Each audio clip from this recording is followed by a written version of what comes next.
What's happening with it, YouTubers? This is your man, the man, D-Man, Sligamus Prime. And today, I'm jumping off with my first ever YouTube video. So please, show some love in the comments section if you're feeling it. Like, hit that subscribe button, you dig? And let's jump right into it, fam. All right.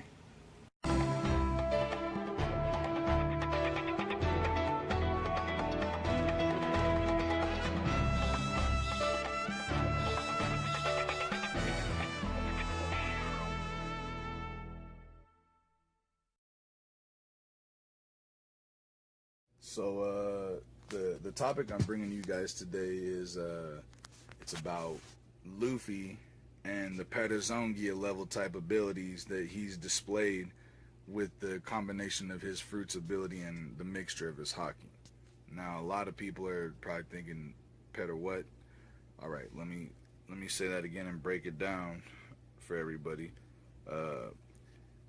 Para-Zoan-Gia, or as they're known separately in the terminologies, Para-Zoan, Zone, and Logia. Now, a lot of people are probably like, here we go with this hopes and fanboy wishes and dreams, but let me explain, man. Let me explain. All right, check this out. All right, man, so since we've exited Whole Cake and entered into Wano, I noticed, man, there's been a lot, and I mean a lot, of discussion about if Luffy will indeed obtain a Yonko level weapon and the possibility of him obtaining a secondary devil fruit. Let me tell y'all my honest opinion, man. Let me just give you my humblest and most honest opinion. You know, I don't see either one happening. I just don't. So, at least not permanently. I say it that way because if you're up to date in the mangas, you know, then you probably witnessed, like most of us have that are up to date in the mangas, Luffy just inherited Nidai Kitetsu, and that's why I say temporarily. You know, he has it right now, and I'm not going to discredit the fact that there's a good chance Luffy could yield that weapon in a defensive circumstance, in my opinion. We know he's not a swordsman, so I don't see it as likely as him suddenly learning to become a swordsman when that's not his fighting style whatsoever. You know what I mean? Like, it just seems unlikely to me. To be real, before, you know, this is no offense to anybody that rocks with the theory of him keeping the sword, you know, like, big ups to it. I actually have an argument for each side of the coin. That's the kind of guy I am. So, you know, I have a defensive argument for the purpose of him keeping the sword. You know what I'm saying? But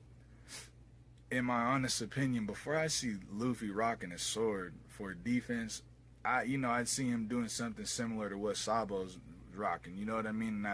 That would be the staff that they grew up using. But like I said, I could get into a whole nother section and a whole nother discussion and topic of the defensive side of seeing him use a sword, because he's wielded a sword on more than one occasion. So I'll give it that. This isn't the first roundabout or go of Luffy wielding a sword, you know what I'm saying? So not to completely go against the theory, but that's for the Yonko level weapon side being obtained right now. I don't envision it being Nidai Kitetsu. I believe that is making its way towards, you know who, second in command. You know what I'm saying? Your boy Zoro. Ro and Noah.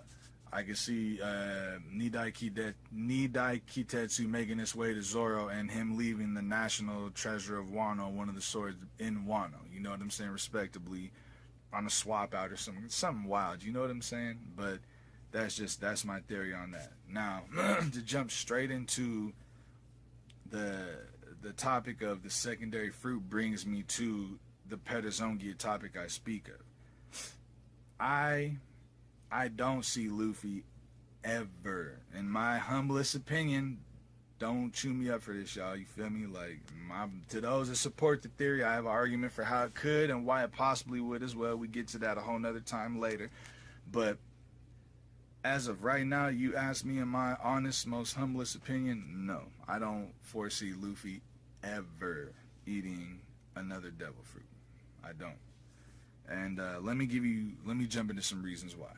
So let's start with the obvious spectrum half of it, in my opinion, so far. Opinions. Remember, this is all fun topic and discussion. No beefs, no negativity. Just, good, wholehearted anime, discussion. So, to keep it 100%, as far as the secondary devil fruit goes, the only evidence we have of anything like that even being possible is the example of Marshall D. Teach at Marineford. Otherwise, like, as far as history concerns itself, anyone that consumes 2 devil fruits is supposed to die or explode.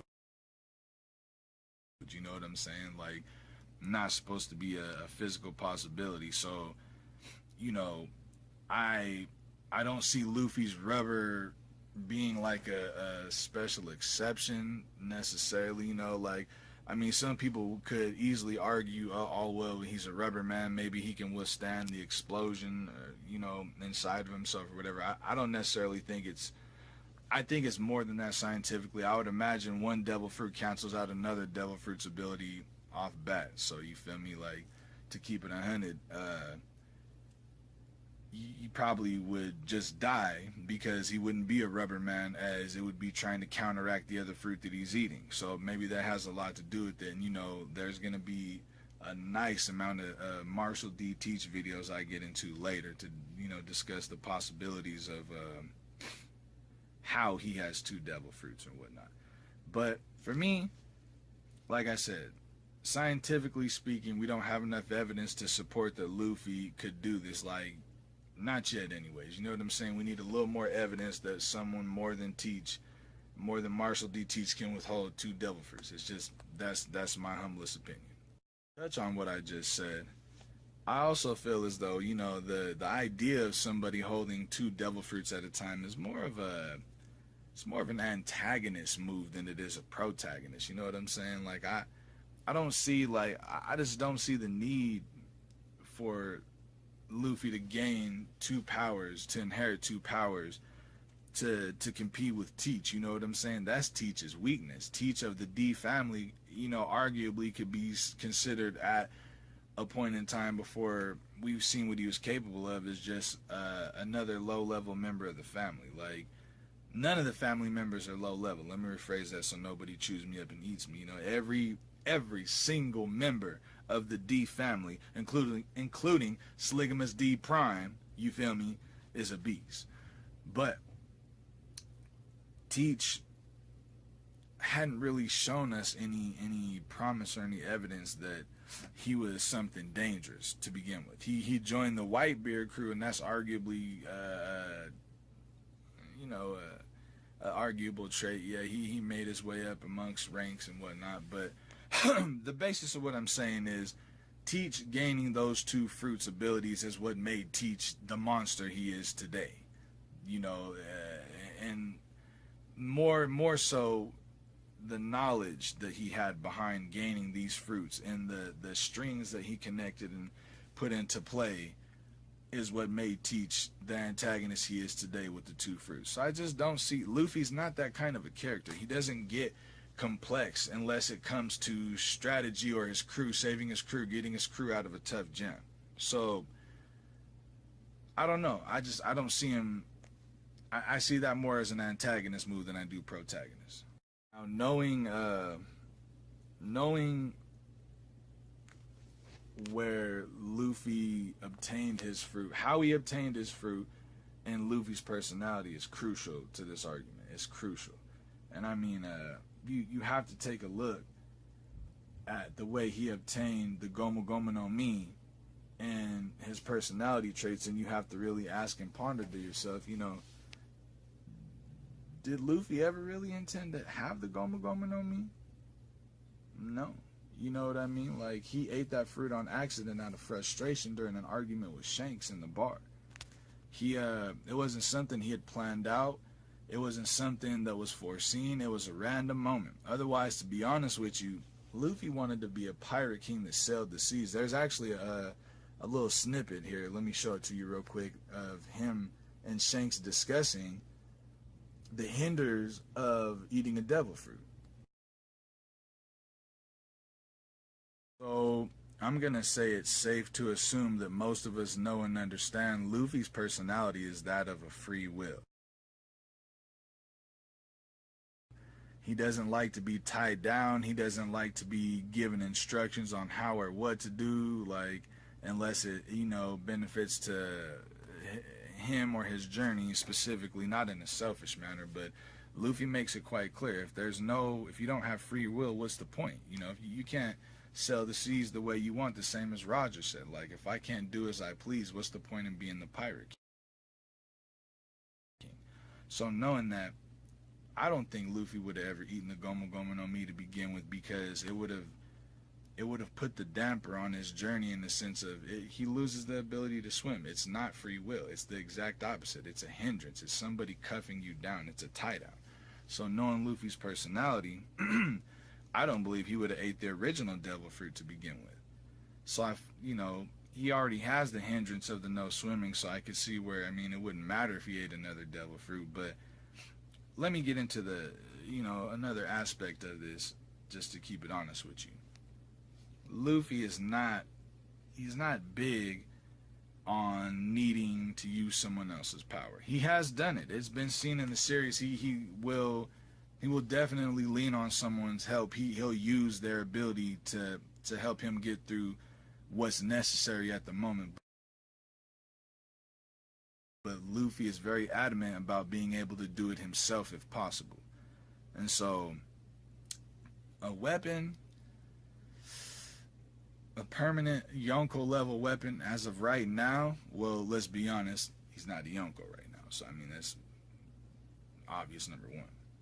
Number two, the devil fruit, I don't see him gaining another devil fruit due to, like I told you just now, Luffy, his personality is very free-willed, headstrong, free-spirited.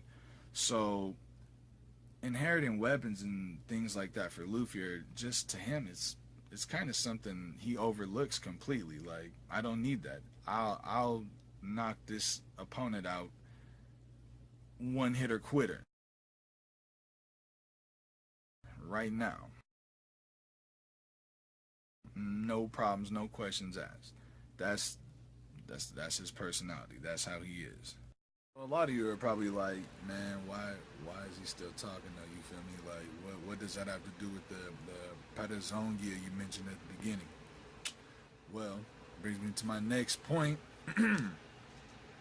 Para-Zoan-Gia. Luffy doesn't need another fruit. He doesn't need a Yonko level weapon yet. Could come in the future. Fruit is also a possibility, but in my humblest opinion, I don't think he needs it, because Luffy's fruit is special like Katakuri's, but in three separate categories. Katakuri's is broken into the, like I told you earlier, the producer, transmuter, and manipulator. And Katakuri's at least falls into, as we discussed earlier, producer and transmuter. Now, you want to watch a really good video on that, check out Gear 5. They got a solid 5-minute and something plus, and an 11-minute video plus videos discussing the topic of the three types of Paramecia. It's really good info. I liked it a lot. Check it out. Much love. But like Katakuri, Luffy's fruit has three special stages now that he's gone farther into it with his haki and the control of his fruit. And let me discuss that. One, Luffy is a Paramecia by type. That's what his type is. But what we've seen since Dressrosa arc, the second form is very zone-like. Now let me explain. As we all know, a lot of Luffy's attacks are heavily based off of animals or some form of combining a creature with a firearm of some form. You know, I don't know if that's emphasization of him shooting the animal with the firearm, or if that's the firearm being the equivalency of the animal he's choosing. But either way, he's heavily influenced by animals in the animal kingdom itself. So, that being said, the point of a zone fruit is to give the user a power-up or a physical mutation or augmentation of animalistic form of some sort. That being said, Luffy's his fourth gear, by technicality, is the equivalency of a zone type. You know, we could argue about it all day, and we could discuss, you know, him not physically changing his actual genetic structure and whatnot, but at the end of the day, like I said, the point of the zone fruit is the power-up concept, you know, the physical augmentation. And with the combination of his hockey, his training in the wild, and his devil fruit ability, Luffy has been able to pull off a zone form. Fourth gear itself is a zone form. It's a mass power-up, and it's heavily influenced by the animal kingdom itself. He doesn't physically become an animal, but he does augment his body. So, hence the Para-Zoan-Gia, the zone. Now let's discuss the Logia half. Logia half is something that I love. It intrigues me. It's wonderful. And a lot, you know, this could be heavily argued upon, because some could say that Logia fully become the element itself of their fruit, the nature, you know. So, but I don't know. We don't know enough about dragon's fruit, so once we learn a little bit more about dragon's fruit, I would love to provide better argument for this, because I kind of think dragon's fruit proves the point of what I'm trying to make with Luffy being a Logia type. Luffy will not physically become a pure flame himself, no. But the fact that he is able to generate it the same as a Logia type user such as Ace or Sabo, and you know, we've only seen it in the form of Red Hawk thus far, which I'm going to make another video leading to what I'm talking about later on, because, you know, I do believe in a new form coming that's heavily influenced with Red Hawk, but him using his whole body for it. And I think it'll be a big part of him fighting Kaido and Big Mom. You know, I think it'll be a very temporary form. But to move on past that, to finish up this topic, man, Para-Zoan-Gia, Para-Zoan-Gia, Zone, and Logia. Luffy's fruit is highly unique in the fact that it mimics all three. It's capable of all three. So, this is just my humblest opinion, you know, this is just things that run through my mind, and I want to bring it to you as a community, and, you know, I thought it'd be productive discussion topic, you know. So, like I said, this is my first YouTube video ever. Show me some love if you don't mind, you know. Leave your comments in the comment section, and hit the like button and subscribe. This is your boy Slickimus D Prime, signing out. I'll holla at you guys.